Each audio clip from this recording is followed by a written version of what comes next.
Pipeline Industries Guild, and I'd like to welcome you all to this webinar, which is going to be presented by Luc Perrad of Decotec.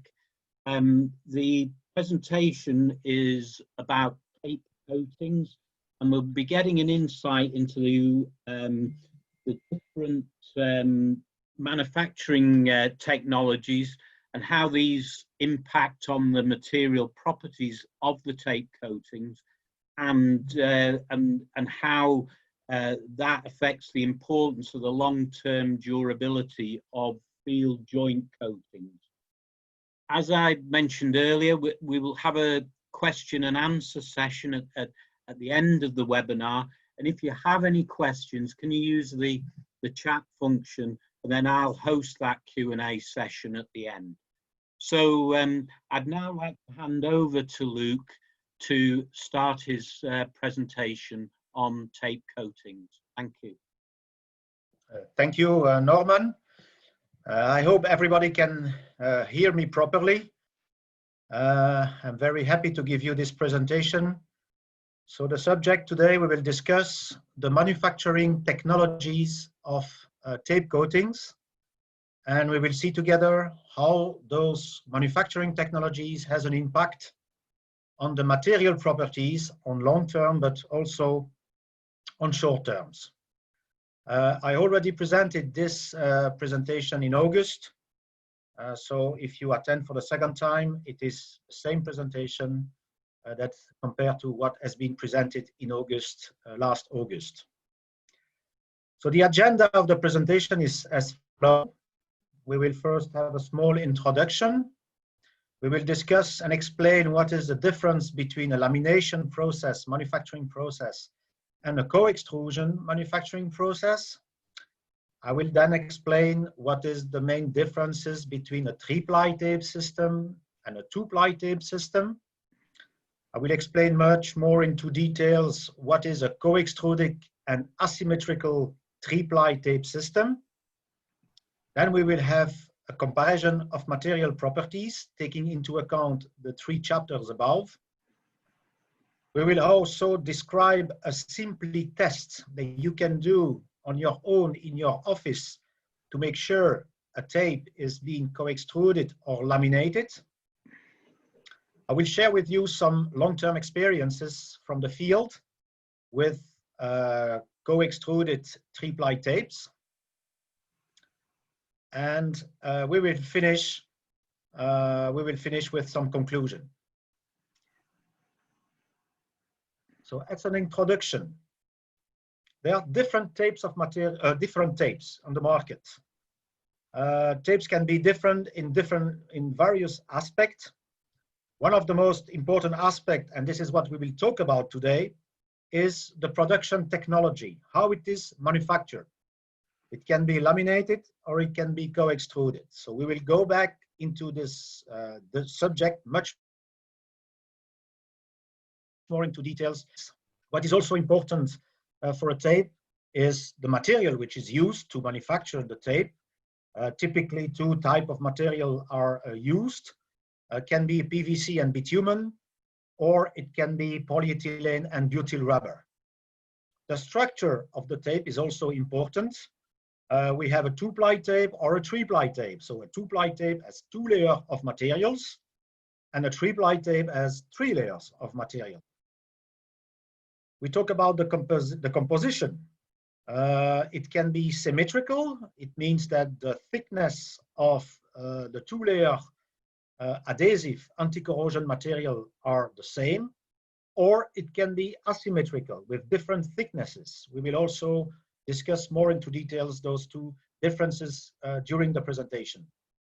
So we can conclude easily by just going through those different aspects that a tape is not a tape, is not the same. You cannot claim that every tape has the same behavior, we have the same properties on short terms and long terms.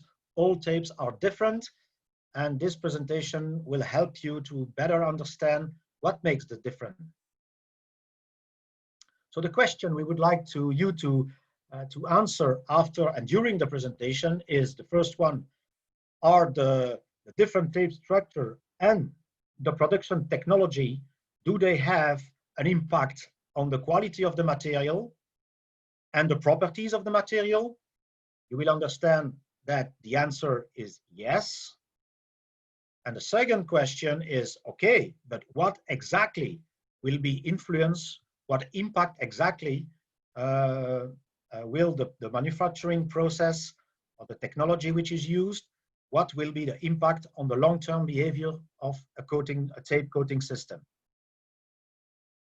So let's start with the first explanation, the first main chapter, explaining, understanding what is the difference between lamination and co-extrusion to manufacture a tape.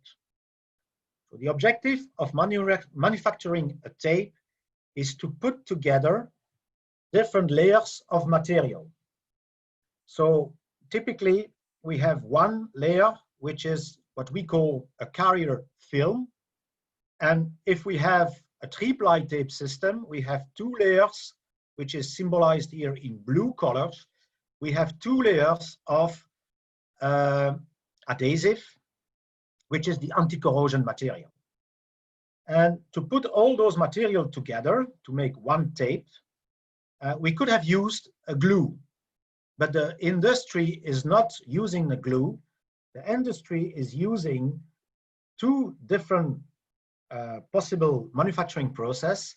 One is the lamination of the material together, and the other one is the co-extrusion of the material together.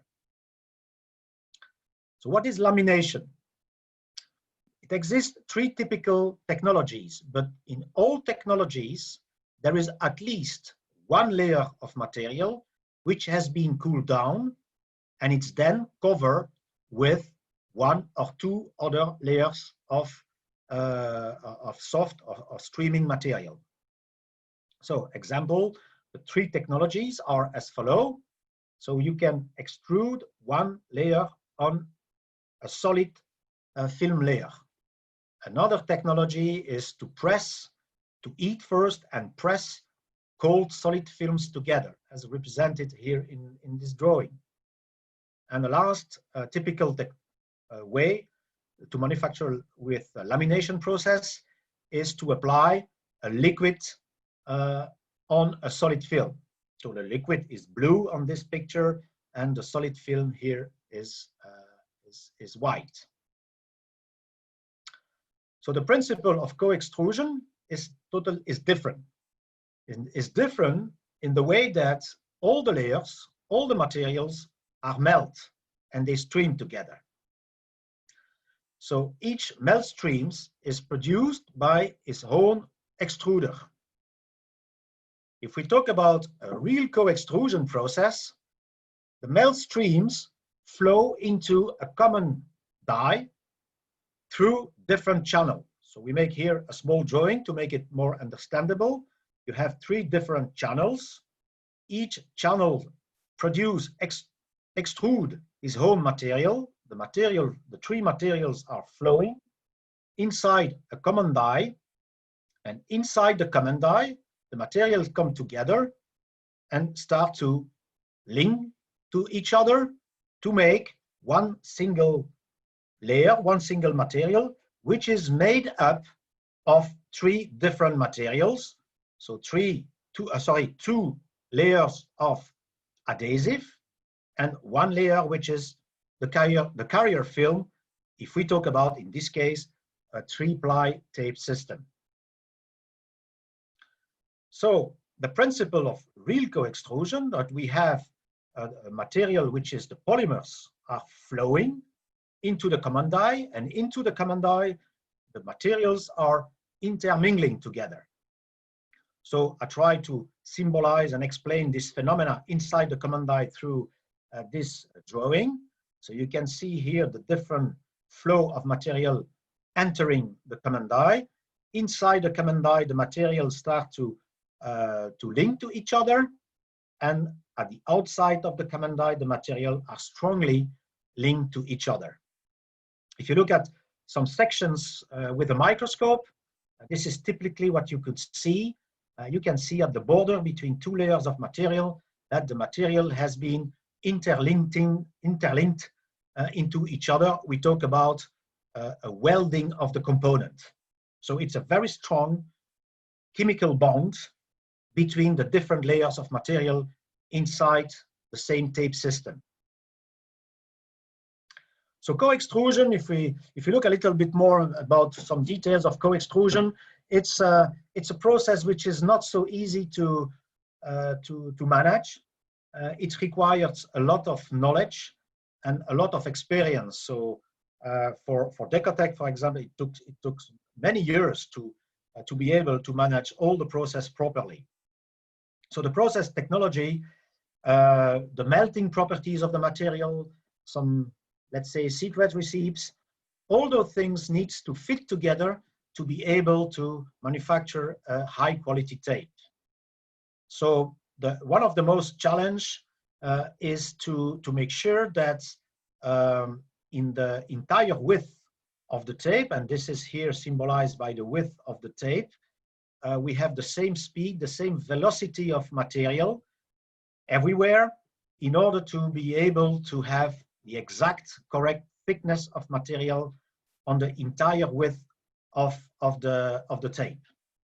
So a real coextrusion is using like a coat hanger manifold for each component, and this coat hanger manifold, which is here symbolized by this drawing, make sure that you have an equal pressure lost on every location of the width of the tape, with exactly the material, the quantity of material which is needed to make a high quality tape.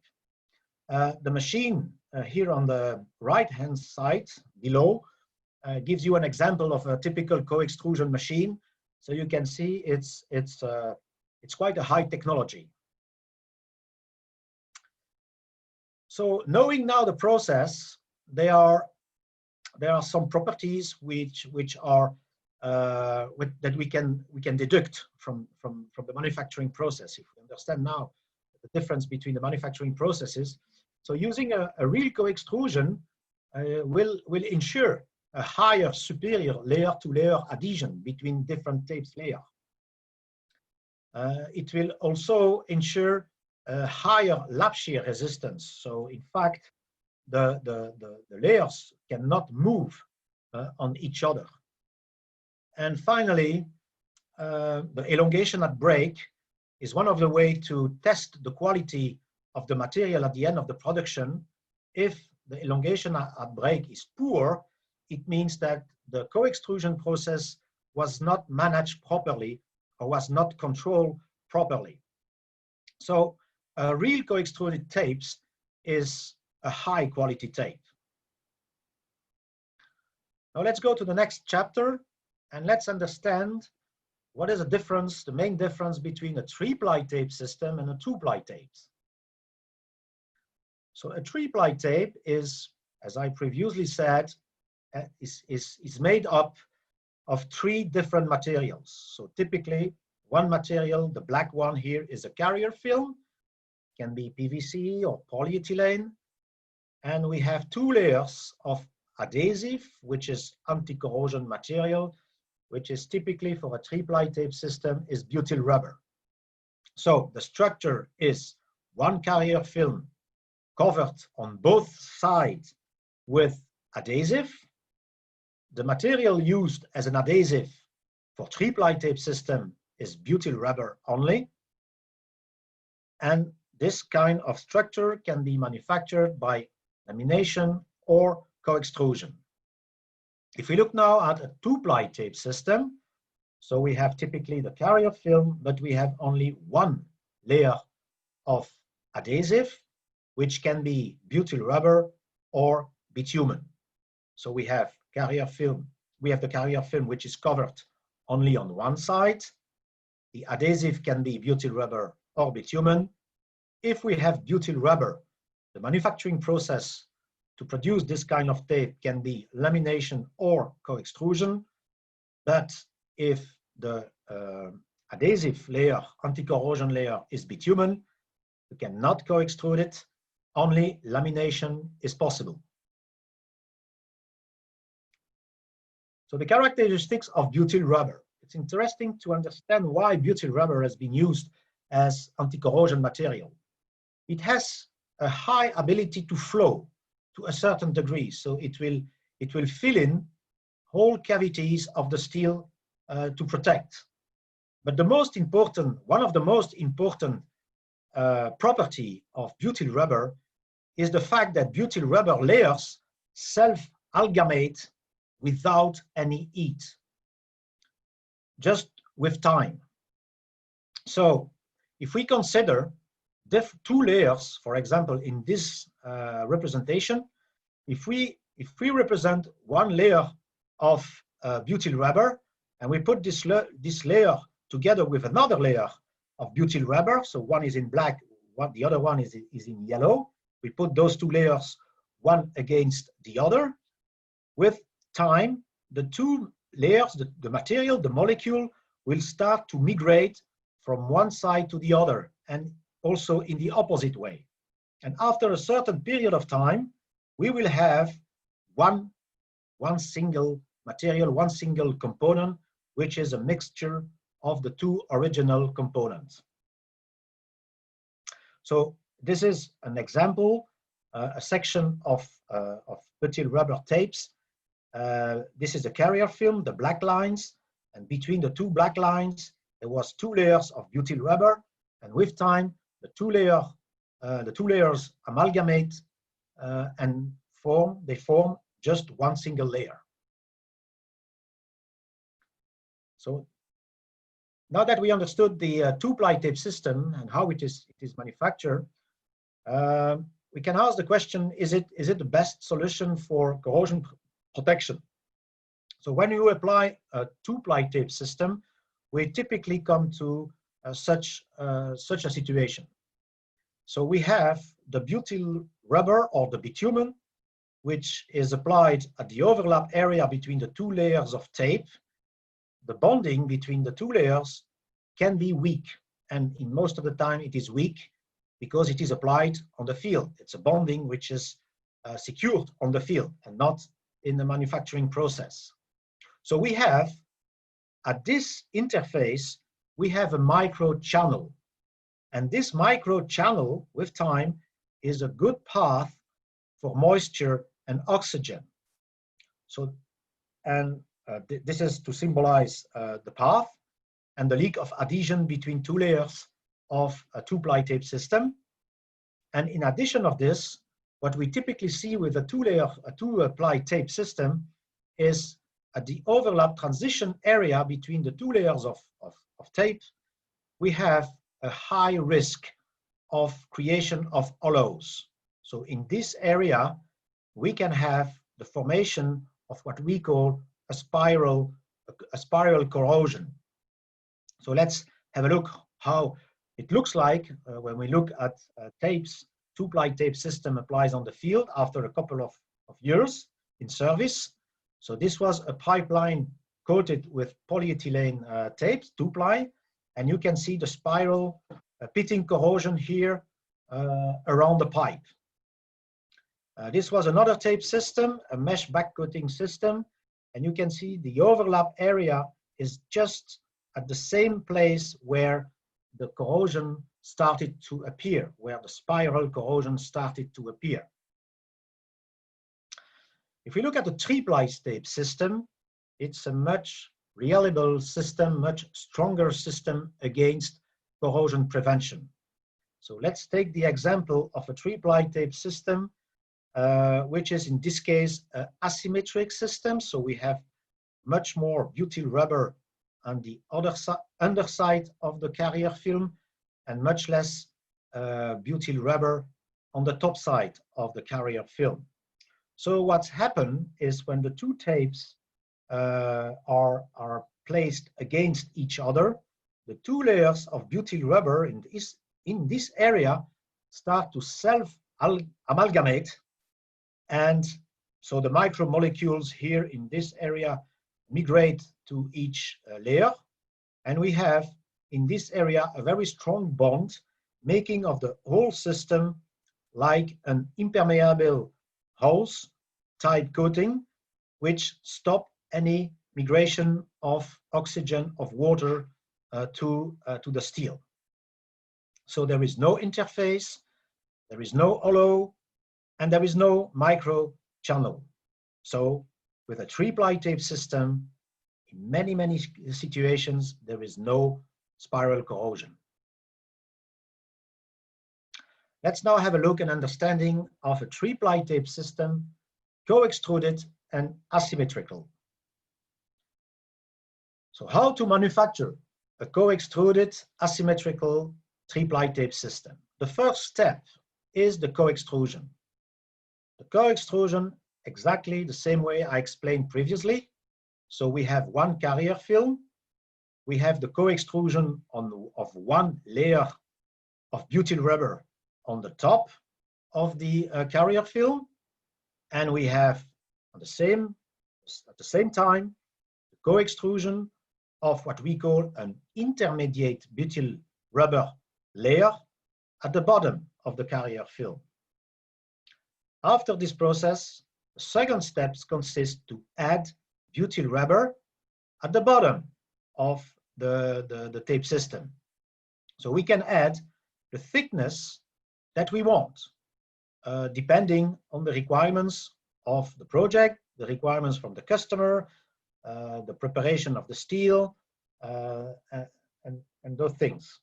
So what happened, the butyl rubber is put together against the co-extruded layer and start to amalgamate with the co-extruded layer. And after a certain time, the bond between the two layers disappeared and makes only one layer of one single material. So co-extrusion, we have a very strong bond, what we call a chemical bond, between the butyl rubber and the carrier film, which is polyethylene. And also we have a strong bond, amalgamation, between the additional butyl rubber and the co-extruded butyl rubber layer. So this line disappears. And if we look at, again, a microscopic section, we can see that the material has penetrated into each other to make a very strong bond between the carrier film and the butyl rubber. If you look at the lamination process, so here at the lamination process, we have only a mechanical bond between the butyl rubber and the carrier film. There is no penetration in this area. There is no penetration of micromolecule between the different layers. So which means that after aging, the long-term properties of the material are significantly reduced. And you will understand some of those with the coming slides of this presentation. So why? So you can see that in this system, co-extruded, the system is asymmetric, which means that the thickness of the anti-corrosion material, the butyl rubber, at the bottom of the carrier film is much higher compared to the thickness of the butyl rubber on the top of the carrier film. If we talk about a symmetrical system, the thickness are the same on the top and the bottom of the carrier film. So why do we talk about asymmetrical? What is it an interest? What is the interest of having such a system? Typically, we need to cover a steel, which is in most of the situations prepare, grid blasted, according to SA 2.5, which is the most commonly used standard. The tape is applied with typically a first layer and a second layer on the top of it. So the thickness of anti-corrosion material, butyl rubber, is much thicker at the bottom and is typically about 2 times the thickness of butyl rubber anti-corrosion material which is used when a symmetrical system is used. When a symmetrical system is used, much less material, anti-corrosion material, is in direct contact with the steel to protect. So what does that mean? There is some risk to have some peaks non-protected, and there are also some risk to have unprotected hollows. So that's the reason why asymmetrical systems guarantee higher, better steel coverage. So if we look at and we summarize a three-ply tape system, co-extruded and asymmetrical, we can summarize as follows. It has a very strong bond between the carrier film and the two layers of butyl rubber. It has also a very strong bond between the layers, the two layers of butyl rubber after application of the two layers of tape, because those two layers amalgamate each other. And at the top of it, we have the best steel coverage due to the higher thickness of material applied directly in contact with the steel to protect. So this combination is by far a favorite combination in terms of corrosion prevention. Now let's have a look to some technical material properties and compare those properties. So the first comparison we would like to do here is to compare the layer-to-layer adhesion. You know, those tapes are typically applied with 50% overlap, which means that one layer of tape is applied on the top of each other, as it is represented in this drawing. Doing a layer-to-layer test means that one layer is pulled off in one direction and the other layer is pulled off in the opposite direction. So what happened in a co-extruded tape system, the break appears only as a cohesive failure inside the butyl rubber. It's a very strong point. There is no delamination between the carrier film and the butyl rubber. If you look what happened with the laminated tape system, we do the same. We apply the force the opposite way, like represented on this drawing. But what happened typically is that there is a high risk of delamination at this in this area, so between the carrier film and the butyl rubber, because it's not co-extruded like here, so it breaks much more easily. So typically, when we do a layer-to-layer test with a co-extruded material, co-extruded tape, we have as a minimum about 2 times, sometimes 3 times the values required by relevant standard like EN or ISO standard. When we do the same test according with a laminated tape, according to EN or ISO standard, we just meet the value, we just meet the requirement, but we do not certainly have 2 or 3 times the required value. So let's have the same. Let's take an example. Let's take an example. This is a 3-ply co-extruded 3-ply tape system, butyl rubber polyethylene. The 2 tapes has been pulled from each other exactly as explained before. So the forces was applied in those 2 opposite directions, and the failure was only at the interface between the 2 butyl rubber. It's a full cohesive failure mode inside the butyl rubber, and the force which needs to be applied to pull the two tapes out of together was so strong that the polyethylene started to elongate. And if we compare this with another test which has been conducted on a 2-ply laminated bitumen PVC tape, we have clearly very large delamination of the bitumen from the carrier film. So we have a clear adhesive failure when we do the test. So we have a much lower value in this scenario. Let's look at another very important property, the lap shear resistance. So lap shear resistance is in fact applying a force which is horizontal from each other, one in one side and the other in the opposite side. The lap shear is very important because the coating system must fight during its entire life against those forces. So when we have a co-extruded tape system, we have a very strong bond between all the layers, and we do not see any delamination. So we have a very high shear resistance, lap shear resistance. If we do the same with a laminated tape, we have typically this kind of result with a delamination in this area during the test. And because it delaminates in this area, we have this part of the first layer which is not protected anymore. There is no two layers on the top of each other anymore, so we reduce significantly the corrosion protection at this area. So there is a risk, even a high risk of delamination, and especially after aging, because after time, this bond between the carrier film and the butyl rubber is decreasing with the years, with the decades, is decreasing significantly.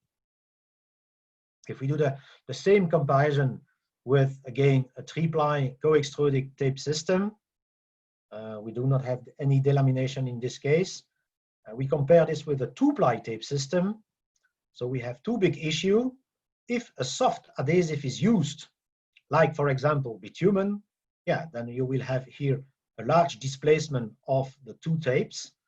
And in addition of this, you will have a very high risk of delamination in this area and a significant risk of delamination in this area. So we have really a high, very high, a significant high risk of delamination when using a 2-ply laminated tape. And this is probably one of the reasons that some markets, and I'm thinking about North America, they cancel, they stop in the oil and gas industry, they stop any use of tapes, of polymeric tapes for I think about 30 or 35 years ago. And the reason is mainly because only two-ply laminated tape was used at that time. The 3-ply co-extruded technology did not exist. So that was the reason why the North American market rejected the use of tapes.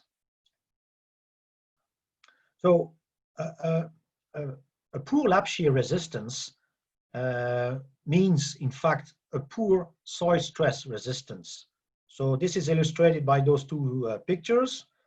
This is typical performance that you can see after aging when using a laminated 2-ply tapes. You will, if the diameter is a quite large diameter, as it is the case on this picture, it's a pipeline which was rehabilitated in Croatia. You can see that wrinkles appear on the entire circumferences of the pipe, while when the pipe diameter is smaller, the wrinkles mainly appear at the 4 o'clock and 8 o'clock position, because this is this area where the pressure of the soil is the highest. So let's have a general overview, like a summarize of the different main properties of the different technologies. So the long-term performance, aging, and an aging test can be 100 days in an oven, can be a hot water immersion after 30 days or 28 days, but some companies, I requested 100 days in hot water. Some of them are also requesting 6 months in hot water. So when using a 3-ply co-extruded tape, the performance on long term are high. When using a laminated tape, they are quite low. If we look at the layer-to-layer adhesion, a real co-extruded 3-ply tape will ensure results which are much higher than the requirement from standards like EN and ISO standard. When using a 3-ply tape system but laminated, to just meet the requirement of the EN and ISO. When using a 2-ply tape system, it's poor. It doesn't meet any requirement from EN or ISO standard.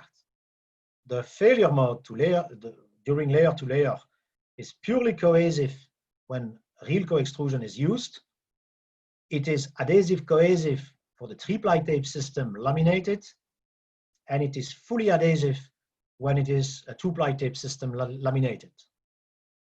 Another important property, so the lap shear resistance, again, using a real coextruded 3-ply tape gives a much higher result compared to the requirement of EN and ISO. We are about 2 times, sometimes 3 times above the required value, while the laminated 3-ply tapes just meet the requirement of EN and ISO, and a 2-ply tape system does not meet at all the requirement of the ISO. I've seen performance of some PVC bitumen tapes meeting about 10% only of the requirement of the EN and ISO in lap shear resistance. The risk of spiral corrosion is very low with real coextrusion. I would even say does not exist, while it is quite low when a 3-ply tape is used but laminated, but it's very high when it is laminated 2-ply tape system. You understand that the equal thickness of the material on the entire width of the tape is also important. It's perfectly uniform when coextrusion is used. It is less uniform when it is laminated, whatever the technology is, 3-ply or 2-ply. The steel coverage is excellent with a 3-ply coextruded asymmetrical system. We can adjust the thickness of butyl rubber according to the specific requirements of the project. It is much more limited when using lamination technology. Another relevant, important, I think, property, especially for the UK, is the flexibility at low temperature.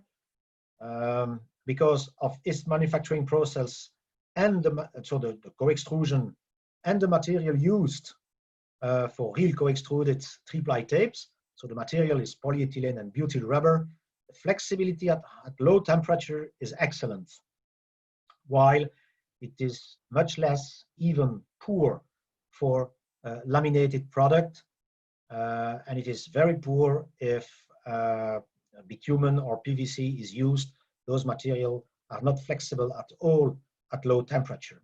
So sometimes I've seen contractors, they really need to keep the material in the car or in the van, which is not convenient when working on the field.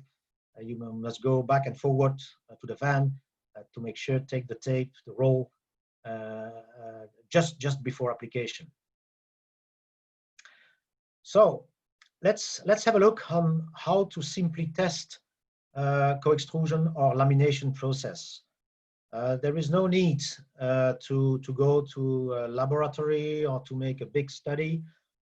It's a very simple test that everybody can conduct in his own office. So the test is called Petrol Immersion test. So the idea is to immerse in petrol a 2-ply or a 3-ply tape for a minimum of 2 hours. So it looks like this. This is a cup of petrol. It is the same size as a cup of tea. It's a small plastic container which is filled with petrol, and a small sample of tape has been immersed in each cup. And after minimum 2 hours of waiting, the sample is assessed. So you remove the sample from the petrol and you try to remove the residual thickness of butyl rubber, if any. And if this residual thickness can be easily removed with, like here, a very small spatula, leaving a carrier film as a smooth and glossy surface, it's clearly a lamination process. So the residual adhesive is easy to remove, so it's a lamination process. On the other hand, if the residual adhesive is very difficult to remove, still strongly bond to the polyethylene carrier film, and you need to use strong mechanical device to remove it, like a chisel or a hammer, then you can conclude, oh yeah, that is a co-extruded tape.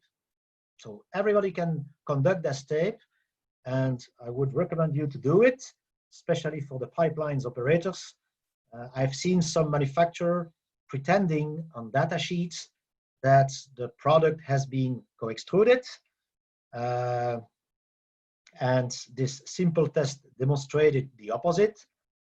And also the values, layer-to-layer adhesion and lap shear resistance from the data sheet also immediately demonstrate that this tape cannot be co-extruded. It is simply laminated. I would like to finally share with you some long-term experience. So you know, Decotec is a German company, and our three-ply tapes are called BUTYLEN tapes. Decotec was probably the first, one of the first coating manufacturers developing co-extruded three-ply tapes using polyethylene and butyl rubber. So this is just an example from the field. So the company Energienetz Bayern, which is a German company, obviously. So they have a network of 9,500 kilometers pipeline. One of the pipe between those two cities has been constructed and commissioning in 1976. The field joint coatings used was BUTYLEN three-ply real co-extruded PE butyl rubber tapes. After 39 years in operation, the pipe has been excavated on a certain section, and some pieces of pipes protected by the tapes has been assessed in laboratories, and this after 39 years. So first of all, there was no failure of the coating, so no wrinkles as this happened with a two-ply tape system. And under the tape, there was no corrosion at all. It has been also peeled, so adhesion test has been conducted according to EN or ISO standard, and they got values at a minimum of 1.8 Newton by millimeter with a nice cohesive break. You can see the cohesive break here on this picture. So the value was about 2 times the requirements of standards like EN or even ISO standard. Another example is the company Gascade, Gastransport. They have a network of large diameter pipelines, and a 36-inch pipe called STEGAL has been constructed in 1992 using the same BUTYLEN three-ply co-extruded tapes. And after 20 years of operation, so in 2012, the pipe has been excavated, the field joints has been assessed, and again, there was no corrosion and no failure at all to all the joints which has been examined. And which is very impressive, the adhesion was so strong that a value of 6.4 Newton was measured at different locations. When you compare this with the requirements from standards like EN or ISO, it's only 1 Newton, and this is for new fresh coating, not for coating aging after 20 years in the soil. So the BUTYLEN three-ply co-extruded tape give 6 times more adhesion than a brand new tape as required by standard. In addition of that, the cohesive break of the butyl rubber was tested by measuring the residual thickness of butyl rubber still sticking on the steel surface after peel test. And in this picture, you can see that the residual thickness of butyl rubber after peel test was 344 microns. So it demonstrates a very strong cohesive break of the butyl rubber, which is exactly what we want to see when we do a peel test. So let's conclude, which is repeating what we discussed during this presentation. So the self-amalgamation of the butyl rubber and the three-ply system, you understand now why I give you an impermeable house type coating. So there is no humidity or oxygen possible to penetrate it through the coating and reach the steel. So there is no spiral corrosion, as it is the case in many situations with two-ply laminated tapes. It has the best steel coverage. The thickness of butyl rubber anti-corrosion material can be designed to make sure all the peaks and the valleys are properly covered and protected. It has a much higher layer-to-layer adhesion with a cohesive failure break inside the butyl rubber. Typical value layer-to-layer adhesion is minimum 2 times the value required by the standard. It has a much higher lap shear resistance, which means a far superior soil stress resistance. So there is no wrinkle when using a 3-ply co-extruded tape. It has an excellent long-term expectancy. It has been proven by field experience and proven by many test reports conducted by relevant laboratories like everybody knows, I guess, DVGW laboratory, independent and located in Germany. And as far as we know, there is no other tape system which has a longer proven track record in the field. So the structure of the tape, the 3-ply tape ensure a hose-like coating, while a 2-ply tape system increase the risk of failure, increase the risk of corrosion, specifically the spiral corrosion we discussed before. The material was not the subject of this presentation, but you can imagine that using different material has also a significant influence on the properties of the coating system.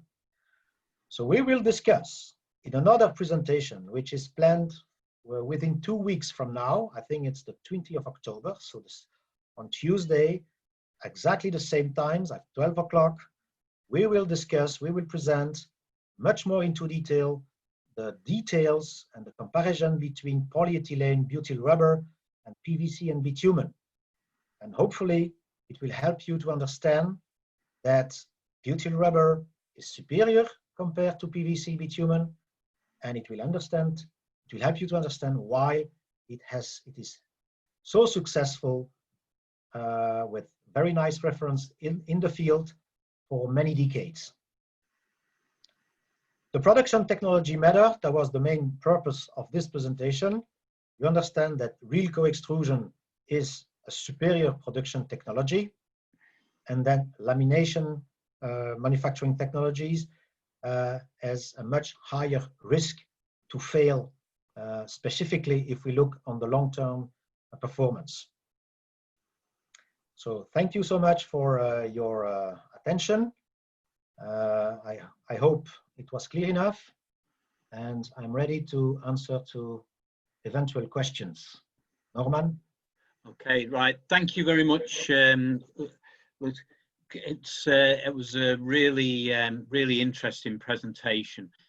We've just time really for a couple of questions. Somebody's actually given an answer to the first one, but I'll just say the first question is how long do 2 layers of butyl rubber take to become cohesive? So I guess the question is how long it takes to have 2 layers of butyl rubber to amalgamate yeah, that's each it, other. yeah. I guess this is the question. Yeah. Like many answers of this kind of question, the typical answer will be it depends. But I would say it can be typically, it should be a couple of days to have full amalgamation of the two material, the two layers into each other. This is one of the reasons why when we do testing, we are waiting 2-3 days before doing layer-to-layer adhesion, before doing lab shear test resistance or peel strength resistance, just to make sure that the amalgamation process is fully finished. But I've also demonstrated myself amalgamation process after 1 hour of presentation. So typically I take 2 pieces of tape, I put them together, I give the presentation during 45 minutes like now, and then I come back on the two tapes which were put together 1 hour before, and I just try to disbond them. I can tell you it's impossible. Right. Amalgamation was already so strong that I could not remove the 2 tapes from each other. Right. No, yeah, but typically, you know, the butyl rubber chemistry has an influence, but like every coating, the temperature has an influence. If it is warmer, yes, the process is faster. If it is cold, it slows down the process. Okay. But we are not talking about a couple of weeks or a couple of years. It is typically a couple of days, 2-3 days. Then you have full amalgamation. Okay, thank you, Luc. I've got a question from Mark Hunter, and he asks, please advise what specification or manufacturer guidance exists for the tape application, and in particular he's looking at the level of tape overlap and also how the tape should be applied to, say, more complex shape fittings such as T-pieces, bends and branch saddles. Yes. So we have, like any manufacturer, we have what we call a document which is called application recommendation, which explain with pictures every single step of application to make sure application is conducted fully according to all our requirements. Now, looking at special shapes, typically, if you look at the flange, for example, other technologies are used as well for flanges. We can use mastic, for example. We can use also a liquid coating, a polyurethane coating, which is more appropriated to flange. So I would say typically the three-ply co-extruded tape is mainly used, when used as a field joint coating, to cover the joint, the welding joint between 2 pipe sections for new pipes, and is also typically used to rehabilitate existing pipeline. When a pipeline needs to be excavated, the old coating is removed, can be 10 meters, can be 10 kilometers, and then a new coating is applied on the steel. That's also a typical application when this technology is used. Don't say a 3-ply tape co-extruded cannot be used for a flange or for a T. It is used, but this has been studied case by case because it's not 100% this kind of application that the tape has been designed for from the very beginning. Okay. So just one final question from me, actually, and you've explained, you know, about this tape being used on steel pipes, but can it be used on pipes of other constructions such as ductile iron or even cast iron? It is used in the water industry on ductile iron pipe. So we have for those pipes, in fact, the chemistry, the manufacturing process, the co-extrusion, everything is the same. Right. Typically, what is slightly different is the thicknesses of the different material, the thickness of the carrier film and the thickness of the underlayer, which is in direct contact with the steel. And this is the reason why it is asymmetric, more thickness on the bottom of the tape. But we have one tape which is more dedicated for ductile iron pipeline. And I mean, the properties are pretty much the same. adhesion is the same as carbon steel. There is no significant difference, but it's exactly the same technology, and it fits perfectly for other metals. Yeah. Okay, thank you very much, Luc, for your answers. And I'd also like to thank everybody who has attended the webinar today. I'd just finally like to remind you that we are continuing our webinar program. Our next webinar is on Thursday. It's on AI inspection of PE pipes given by Wes Little of Control Point. And then next Tuesday we have a webinar on the development of consent orders for pipelines, which should be given by Mark Gillies of Fisher German and Claire Broderick of Pinson Mason. So again, thanks again, Luc, for your presentation, and thanks for everybody attending. And I'll close the webinar now. Thank you very much. Thank you, Norman. Thank you so much. Bye.